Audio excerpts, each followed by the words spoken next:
Evening, everybody, and welcome to our second session for the night. This is a terrific opportunity, I think, for College Information Week for you all to learn more about the insides of the college admissions process. And tonight we're lucky to have an expert with us. It's my pleasure to introduce Lynn Holcomb from Colgate University. She has over 25 years of college admissions experience. She received her undergraduate degree from Colgate University and then a master's in education from the George Washington University. She's a consummate professional with a great reputation in her field, especially for building relationships and understanding the college admissions process has to put people first, even in the face of rising application numbers and lower acceptance rates. Lynn has worked with me in a bunch of different projects and been very involved in our state organization. So it's my pleasure to introduce you to Lynn Holcomb. Lynn, welcome. John, thank you so much for that great introduction. And I'm always excited to talk about college admissions, something near and dear to my heart. Well, let's start things off. I think as one of the most selective schools in the nation, your thoughts on the elements of an application, what role those different elements play in the decision that you look for. And I think, John, that's a great question. And I'm going to answer this in a pretty broad capacity, recognizing that individuals listening tonight are likely going to be looking at a wide variety of different colleges during their college search.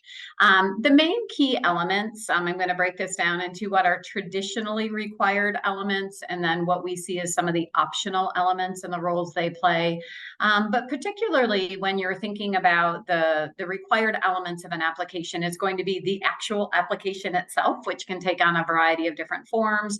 More traditionally, the common application, the coalition application by score. Some schools might have their own college application as well. There's the SUNY application, et cetera. So that's going to be a really main part of the application that sort of sets the stage, be thorough, make sure that that's well done. It can sometimes seem a bit of a checkbox, do the application, but there's a lot of meaningful components there that give us context on a student's application. Embedded in many of those applications is going to be the personal statement, otherwise known as the college essay. And that element is really, really a powerful tool for the student. When you think of a school, particularly I'll use Colgate in this example, where we receive thousands and thousands of applications, the essay is the one opportunity where students can let us see a little bit of their personality. We get to know them as an individual. And students should really see that as a source of empowerment, not necessarily a source of stress around the college essay, but a chance to humanize it. One thing I love about doing programs like this is hopefully it lets you see that there are humans on the other side of this process, and we care a lot about the students going through the application process. So meet us there by letting us know who you are through the essay, which is an important part of the application. The high school transcript is really the heart, really, of the application, where we get a sense of the academic preparation and how that's going to align with the institution and our own expectations for academic preparation.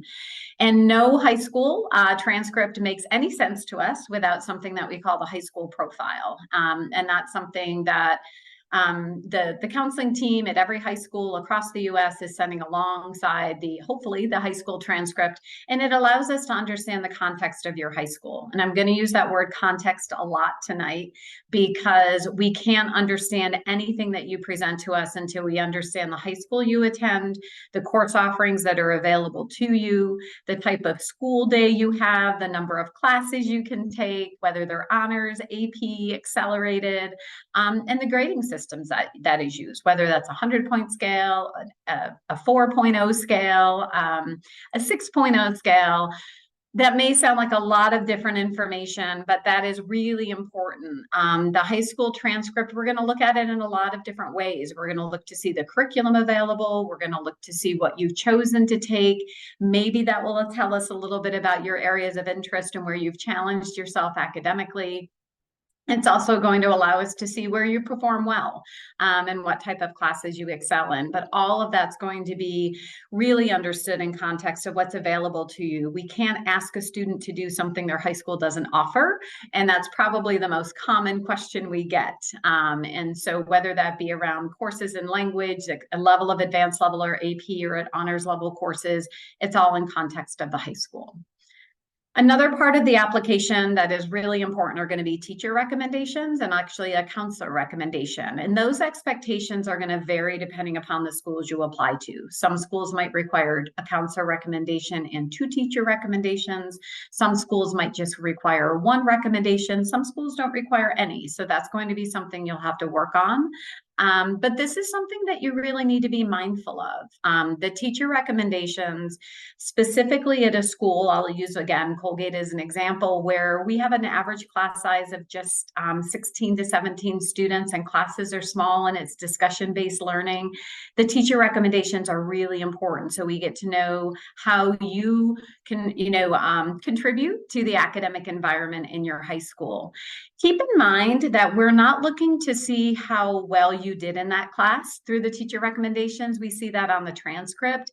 This is really about selecting a teacher who knows you well and can talk to us a little bit about your character as a student, both in and out of the classroom, and also your ability as an academic student. And sometimes I say to students, and I'm sure you'll hear this from your counselors as well, sometimes the classes where you maybe had some hiccups along the way, or maybe you struggled a little bit, those teachers actually know you better as a learner and an individual overcoming challenges and obstacles, and can really present a great recommendation. So understand the difference there. This isn't about the value of a teacher recommendation. It's about the depth of the relationship and how well they know you as an individual. That's going to add to the quality of your application.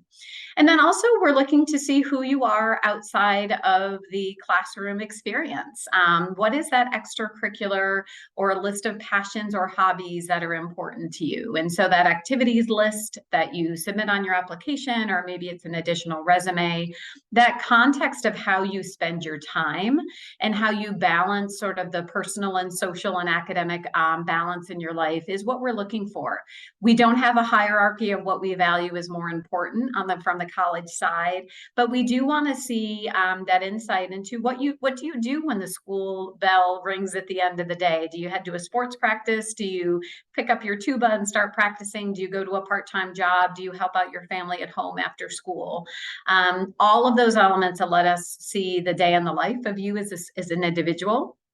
And that's who we're admitting into our campus, not just a student in the classroom, but we're admitting the whole person, what they do socially, academically, and personally as well. Those are going to be some of the main required pieces. And then there's also some optional aspects to the application. Testing falls into that maybe required, maybe optional, depending on where you're applying.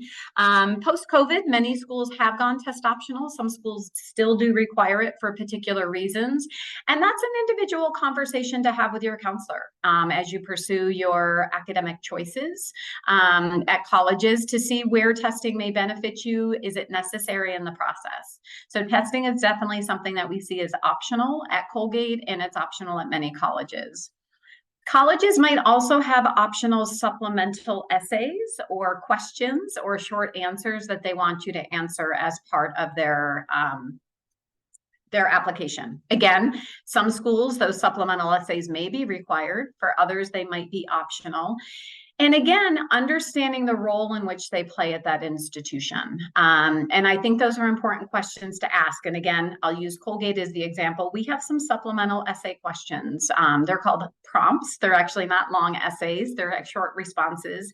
And this is an opportunity for students to tell us a little bit more. If they feel that something has happened that maybe doesn't fit into the confines of their resume or their personal statement, but this is something they think is important to us for us to know about them, they can use the supplemental prompts as a way to share that information. It can also be an opportunity for students to say why an institution is really they see as a good fit, or why it might be a first choice for them. That's going to vary depending upon the colleges that you apply to, but it is really important to know when those supplemental pieces can benefit you and when they might be necessary. Counseling, you've got a great counseling team at McQuaid Jesuit. They're going to help you answer those questions. The last piece that may be an optional and or required, depending upon the institution, is going to be an interview for individuals in the process. And again, understanding the role that that plays in the overall application selection process is going to be very important. The one tip that I'll tell you is if colleges want you to submit something, we will call it required. If we say that you should do it, we'll say it's recommended. If we say that it's optional, it truly is your choice. There's no hidden meaning there. And like I said, if we wanted you to do something, we're going to make it required. So don't make that optional piece more complicated than it is. If we're saying it's optional, it's truly your choice. And then you have the ability to make that decision on whether or not you want that to be part of your process. Lynn, thank you. That's, I think, fantastic advice. I've got some follow-ups on some of the things you mentioned, but I'd love to Great. ask you another question first. Sure. Can you walk us through what actually happens once an application is received? How is it reviewed? Is it a team of people? Is it a committee? Is it individuals? What happens behind the scenes once an application lands in the Colgate admissions office? All right, so here we are. We're going to pull back the curtain a little bit. I think this is the $1,000,000 question of, okay, I've hit submit. What happens? I won't get into the truly technical side. We do live in an age of immediacy, but the minute you submit that at 10:56, it does not appear in my inbox at 10:57. We do typically get applications on an overnight feed from our application vendors. There is a little bit of checks and balances we have in place. So there's typically a 24 to 48 hour sort of processing timeline in which the application actually becomes truly visible on our side.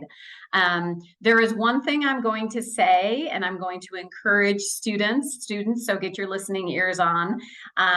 Colleges will send you what is called an applicant portal, so you can track your information as it's submitted to colleges. This is a responsibility. So this is something we're going to encourage you to do.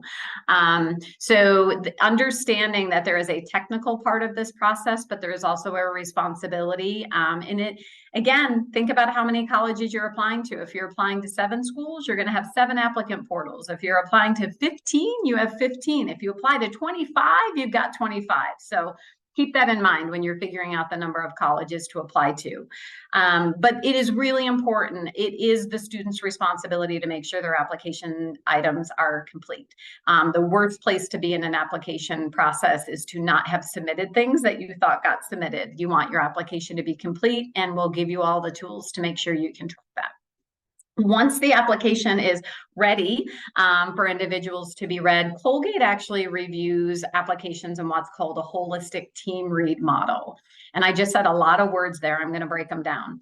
A holistic review basically means that we read every part of the application. That is not an enticement to submit a lot of additional things that we have to look through. Stick to the required materials, but we read all aspects of the application so we understand, again, as I referenced earlier, all aspects of the applicant, the personal, the social, the academic. And holistic admission is also something that is what's called mission aligned. So we are looking to read applications as it fits within our mission of education as an institution. So for example, Colgate, we're in a rural town in upstate New York. We are a required 4-year residential college community. And we have average class sizes that are running 16 to 17 students, as I mentioned earlier. So when we're reading applications, we're going to be team reading, which I'll explain in a moment, but we're going to be looking for values that are really important to residential campuses and small classes. We're going to be looking for collaboration, participation in the classroom. So much more important than it if you're applying to a college where your intro econ class is going to be 1,000 students. At Colgate, it's going to be 20 to 22 students, and you're going to be participating in that classroom.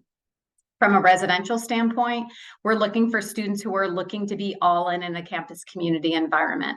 It's going to be highly dependent upon, clubs, activities, involvements, and being campus-based. And that's very, very different than being at an institution where there may not be a residential component and you might commute from home or you might live off campus. So those qualities that are part of the holistic read for every institution are dependent upon the mission and values of the education at that institution. And I think this is something students miss a lot. Like they apply to colleges because they know the name, but they may not really be thinking about who am I as a learner? what am I looking for in my college application process, and how does that fit with what the school offers? And so I mentioned that as a really important point, because we're reading for mission and values and parts of education at Colgate that are going to be hopefully present in the applicants. We read in what's called the team read model. So there is never one individual just looking at an application. We read in partners of two with our full admission staff, and we do hire some trained admission readers who are former admission officers who allow us to get through our application volume. The value of reading in a team model is that we are discussing every aspect of the application. We are looking at the actual application, the essays, the transcript, the high school profile, the recommendations, any of the optional pieces that have been submitted. And we're having a very honest, open conversation about how this student will fit and how this student will succeed and be successful in a Colgate environment. One of those two members is traditionally the regional admission officer. And I do want to highlight how colleges use that regional admission officer role in an important aspect of a team read. It is nearly impossible to know the nuance of every high school in the US. As John said, I've been in admissions for over 25 years, so I do have this odd ability to know facts about high schools across the United States. But my territory, my region is actually New York City. So it is my job to know the high school curriculums, the high school environments of all of the schools in my region. And if I'm in part of a team read and it's a school that I'm not familiar with and we're lacking information, we're going to find that out. We're not going to just say, no, we're not going to deal with this student. It's our job as a regional manager to understand that high school. So when reading applications from McQuaid Jesuit, my colleague, Alexandra Fahey, she would be in that team read. She will know the high school. She will know the counselor. She'll have an ability to understand the context, all of those important pieces about what makes McQuaid Jesuit great will be present in that conversation when we're reading a student. We are going to really be spending time in that team read about really determining where the student sort of goes in the process next. Some students are going to be a clear admit with great academics, a great holistic read, a great, individual that we would want on our college campus, and that we may not spend long on a student who's really, really awesome. And they might go really quickly through to sort of that next stage of an admit conversation. Similarly, there are going to be some students who really don't have the academic profile that we're looking for. And we look for growth, we look for trends, but there are some students, the quickness sometimes is the really great students and the students who maybe aren't quite as competitive. The reality is the majority of our applicants are going to go into sort of that next stage of, we need a little bit more conversation, we need more context around our overall pool. We sometimes will touch applicants multiple times, and that's okay. But sometimes we don't, and that's okay too. Like I said, there's a lot of conversation about how long do you spend on an applicant? And the answer is it depends. Some of our top students we don't need to spend incredibly long on because you're great. You think you're great, your school thinks you're great, and we think you're great. And a vice versa on a selective process, there are going to be some students who maybe just haven't been in the type of curriculum that's going to prepare them for a writing intensive experience at Colgate.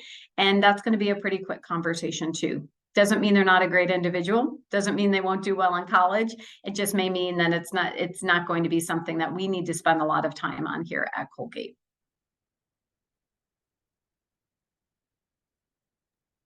Lynn, you hit on something that is a perfect segue to what I want to talk about. We're in the midst right now we've finished our first marking period and are almost halfway through our second marking period here. What role do senior grades play for you in this process? Yeah, first of all, I want to compliment you on being a high school that actually offers first quarter grades. Because not all high schools in the United States and we have applicants from across the world. Actually, we don't always have that ability to see senior progress. One of the most important aspects of review of admission applicants is we want to admit the 17, 18-year-old self and not your 14-year-old self from ninth grade. And so the senior year experience is really important part of the process. Your senior year course curriculum is important. We've actually found through some, just our tracking of students, the best ability for successful transfer to a selective college process is to have a very selective and competitive senior year curriculum, because it gets you in that mindset of annual analytical thinking and writing and processing. We definitely don't want to see the senior slump of, hey, it's sort of close, let me back off a little bit. It will bode very well for you to continue that rigor through your senior year. The senior year grades, we keep first quarter grades, we keep them in check. What we recognize with first quarter grades is some of those grades may be literally one project that you did in October, and maybe it wasn't awesome. And maybe you're taking a higher level rigor. So first quarter grades, we do want them. We do want to see how you're doing, but we also understand that this is a very, very, very small snapshot that should not significantly weigh one way or another the overall experience of what your your education has been. And that's what we're looking for. We're looking for that trend over 4 years. We're looking ideally for growth, maturation, increasing rigor. And senior year is part of that conversation. So I'm giving a little bit of a lukewarm answer because senior year is really important. But we do recognize that quarter grades are just a snapshot of that senior year if you're applying through an early decision process. But hopefully it continues to tell the story that you've started in your 9 through 11 year, and that continues through the senior year. So seniors, please keep working hard. Please and do. Juniors who are about to start meeting with to select your senior courses that'll come in February, and we'll be here before we know it. We're seeing this trend that I'm wondering, Lynn, if you can comment on. Sure.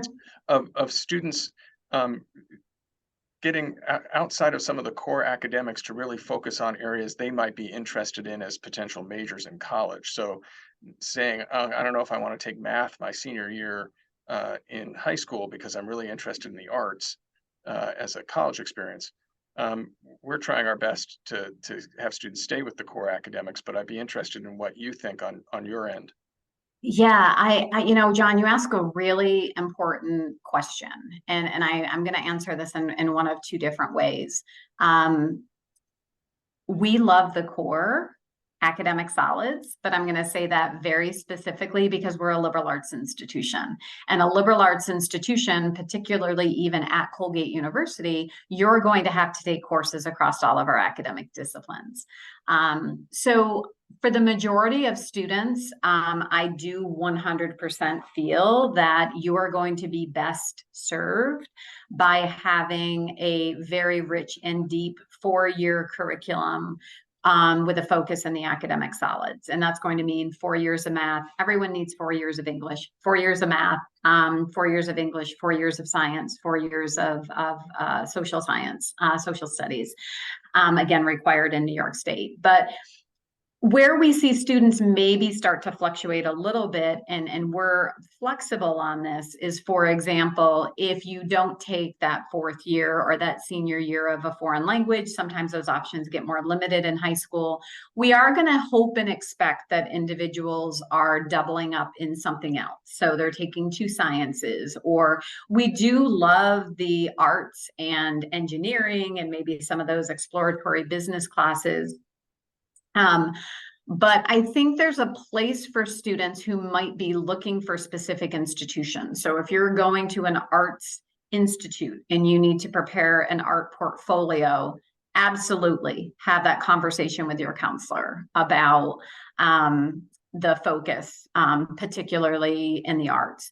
If you were thinking, you know what, I know I'm going to go econ and I want to go to a school of business, they want to see that senior year math. They want to see that calculus. You're going to need it. They're going to want the quantitative of the sciences. They're going to want the social science. So don't narrow yourself too soon, especially if you're looking at selective colleges.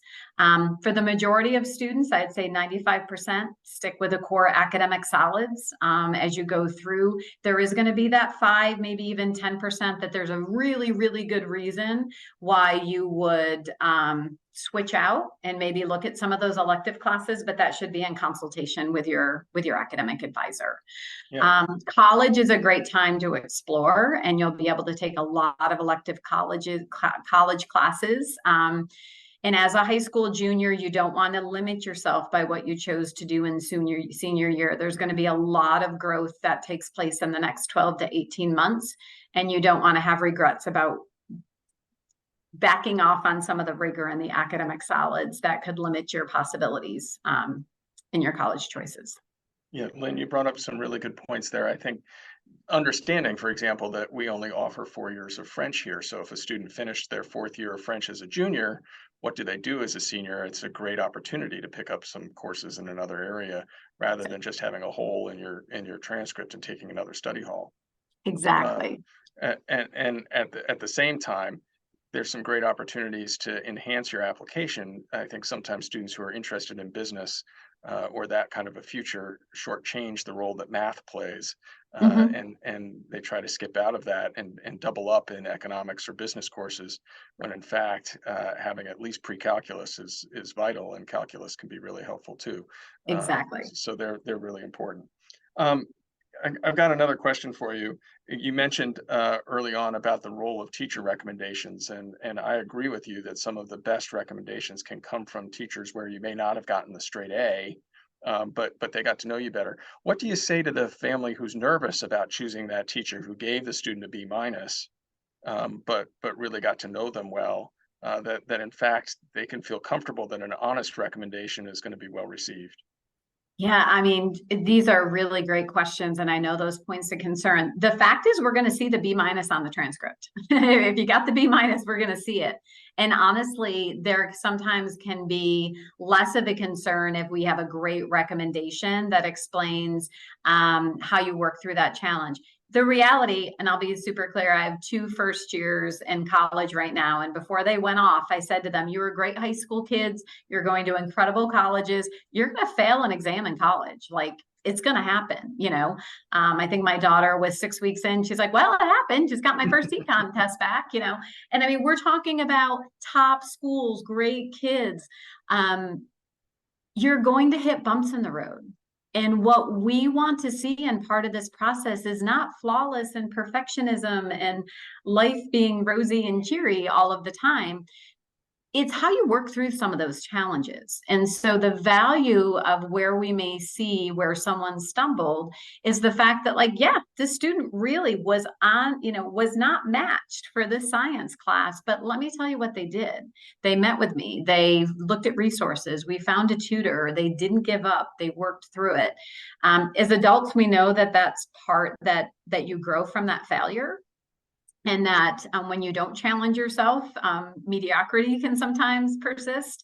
And so we don't see those blemishes or those hiccups in the road as a deterrent from being admitted. We want to see how you worked through that, because I can guarantee you, regardless of how smart and prepared you are, you will find a stumbling block in college, personally, socially, academically. And we need to be sure that you're going to have the self-confidence and the ability to work through that. And so there really are no downsides to us getting a recommendation from a teacher in an area that talked about how you needed to grow as an individual. Teenagers are a work in progress. We don't expect you to be fully molded. We're basically making a commitment that we believe in you based on what you presented, but that doesn't mean we expect the process here on our college campuses to be without some missteps along the way. And as I know better than anybody, there's some great resources available at Colgate. If you're not used to taking advantage of resources in high school, that doesn't necessarily say a lot about your ability to take advantage of all the resources that are available to you Exactly. And you have to be ready to step into that role. And I'll be very candid, and I'm sure this is true of many of your students. When you get in, or if you're applying to selective colleges, you're used to probably being at the top of your class, and you're going to go into a selective college and you're going to be surrounded by people who are as prepared and as intelligent as you, or maybe more so. And you need to be able to comfortably navigate that. And that's why we look for rigor in course selection. And that's why we look for this balance between academics and extracurricular or outside of the school commitments, not because we expect you to have done it all and have this perfect resume, but that we understand that you know how to balance, and that you know how to work through challenges. Because that's part of becoming an adult, is learning about those balances. And the more that you can test the waters in high school, the more prepared you're going to be for what you might face in college. A lot of great, wonderful celebratory experiences in colleges, but there's going to be some challenges along the way. And this isn't about, we just want to count how many APs you've gotten, again, that advanced level track, or how many great grades you have, but it's what you had to do to get to that point that gives us a confidence in your skill set to handle the additional challenges of college. Let me shift gears pretty dramatically, but you did mention this when you were talking about the elements of the application, and that's standardized test scores. Yeah. And I think it's new, especially for a lot of our parents who were going through the process when tests were required, and it was a big part of the process, where now, as a lot of schools are optional, I think people wonder, if you don't have test scores, are there other elements of the application that rise as important as in their level of importance? Are there gaps that get filled in by not having test scores? How do you approach it when you're reading a file without an SAT or ACT? Yeah, that's really great. I mean, we love being test optional. I'll just say that really candidly. And basically, what are we looking for in that academic testing? We're looking for, elements of aptitude and intellectual and academic ability. So what do we look for when we don't have the testing? The main components that really drive the process anyway: your high school transcript, the quality of your course selection, your performance in those classes, the academic references that we see in your teacher recs and your council recommendations. We might even look in clubs and activities. Maybe you're really, really, really super involved in robotics or debate or some academic societies. Those are going to be some other ways in which we sort of can get at that level of commitment to intellectual ideas and thoughts.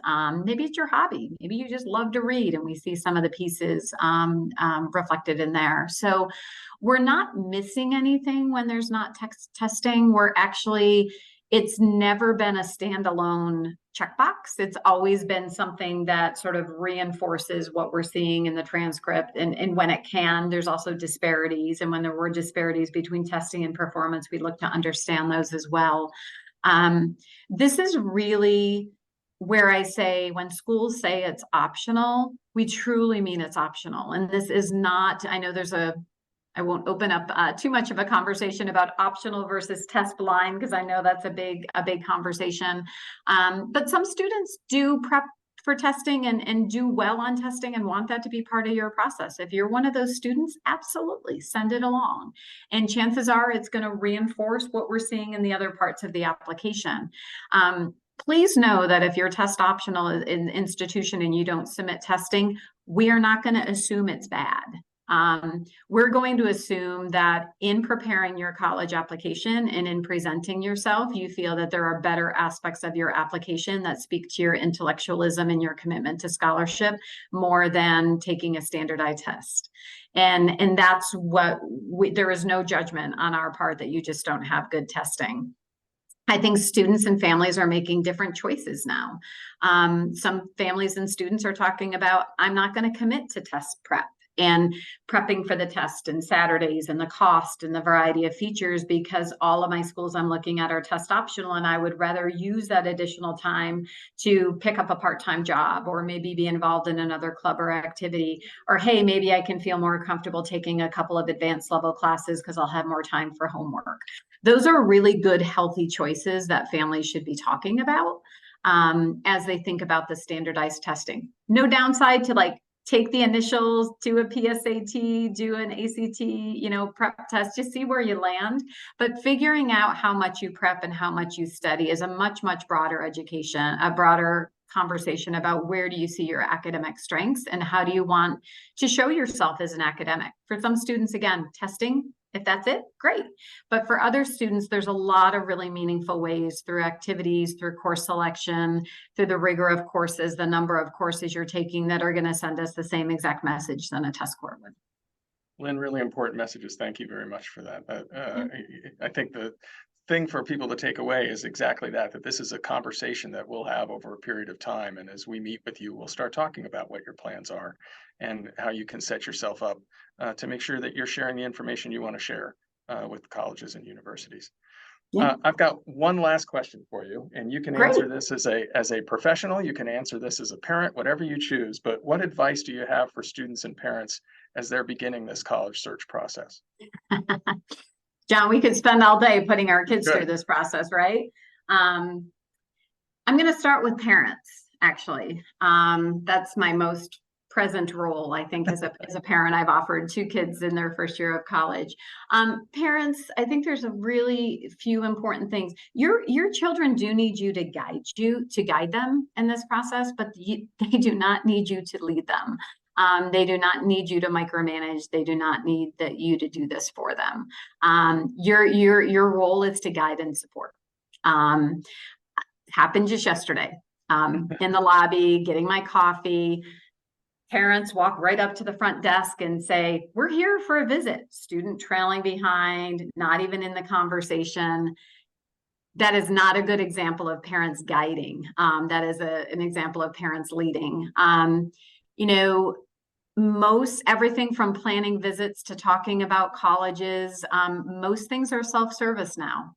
Gone are the days where parents had to call because it was during the daytime hours and kids were in school. Let your kids be invested in the process. And my biggest tip, ask your students and set time where you talk about the college process no more than 1 time per week. Set a time. Sunday dinner, on the weekend, let your children choose when you talk about this. And then this will be the hardest part for you as parents. If they want to talk on Sunday mornings for 1 hour about the college process and things that need to be done, it means when you have that question on Tuesday night about what they've done, you can't ask it yet because you only talk to them on Sundays. The biggest stressor for students in this process is when it becomes the student-parent relationship. Your kids are more than where they go to college. They're going to be great kids and they're going to be outstanding kids regardless of whether they go to community college or trade school or a 2-year or a 4-year public, private, selective, non-selective. They're still your kids and you're going to love them. So don't let this taint that process. The kids are doing more and thinking about this more than you believe they are, but you have to let them do it on their own timetable. And if your child is a procrastinator, they're not going to approach college any differently. So don't try to expect them to approach it any differently. Ready yourself for that you're going to be doing things at the deadline with them. Not doing for them at the deadline. Yeah, we all have one of those. So for parents, I would say really understand what your role is. And I cannot tell you the number of times where I had to bite my tongue, but your children have to lead with a commentary. When you're visiting a college, your comments about the college should not be the first things heard. And that might mean you sit in silence while they have their AirPods in for 4 hours in the car until you get home, and they might not even say anything till 10 days later about the school.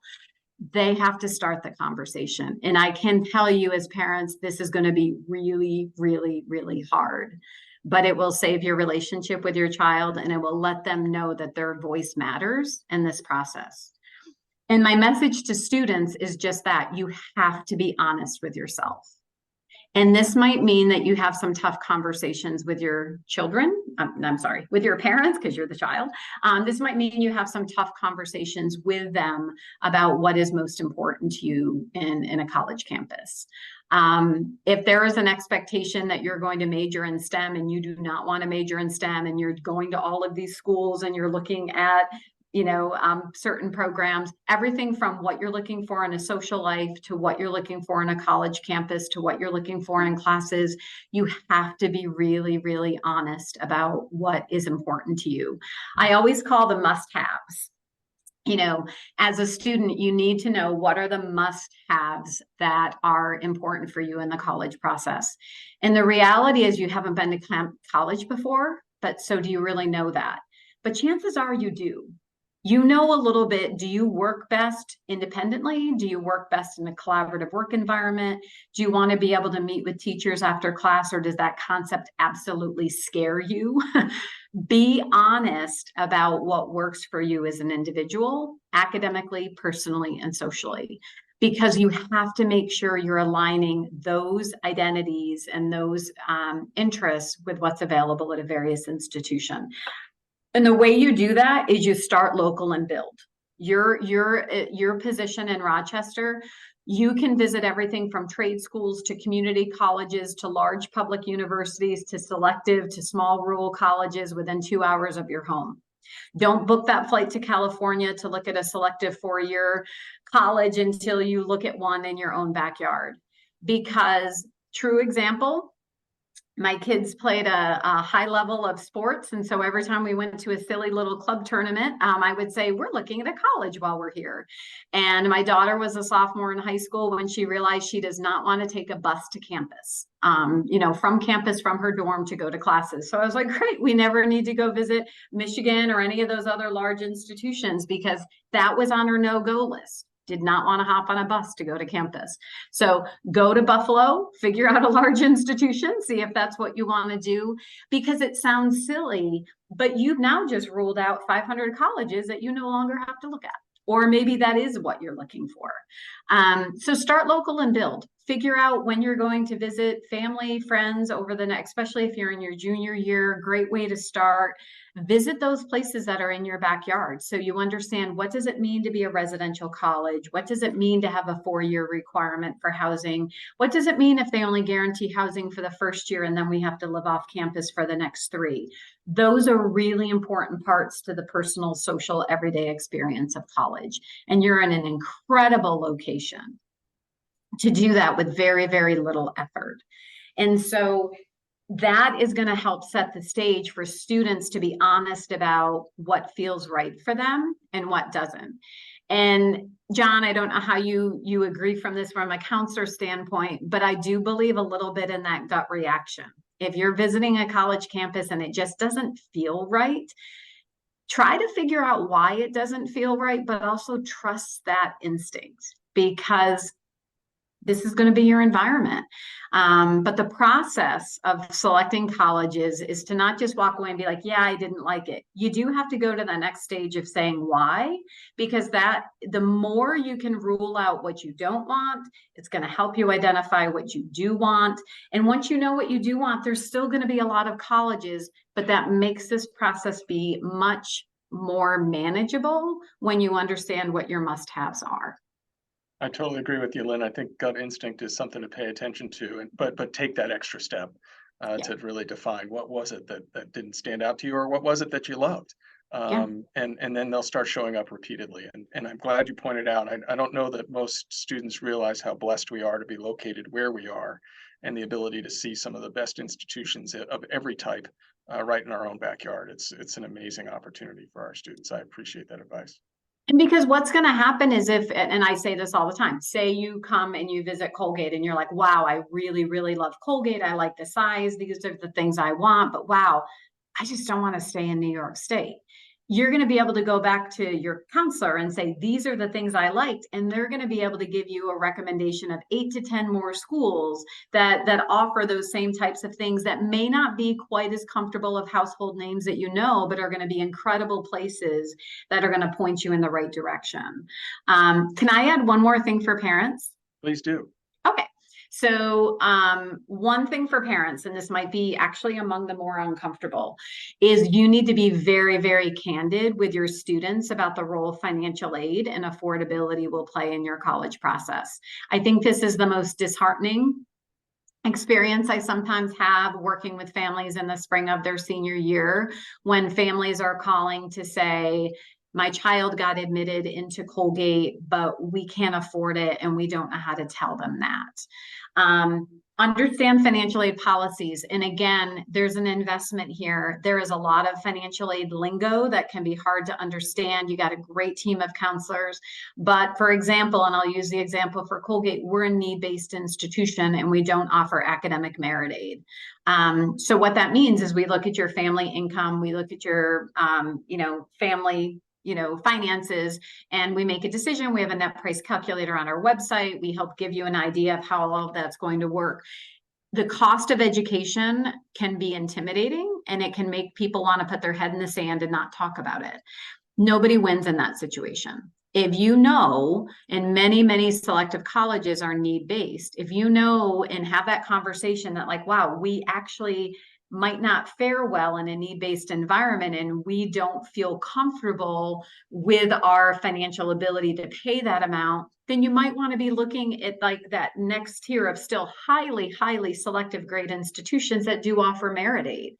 But don't let your child go through the process if you aren't going to be able to afford the options that are available to you in the end. And there are a lot of really great tools and resources, and I'm sure you guys at McQuaid Jesuit do quite a bit around financial aid.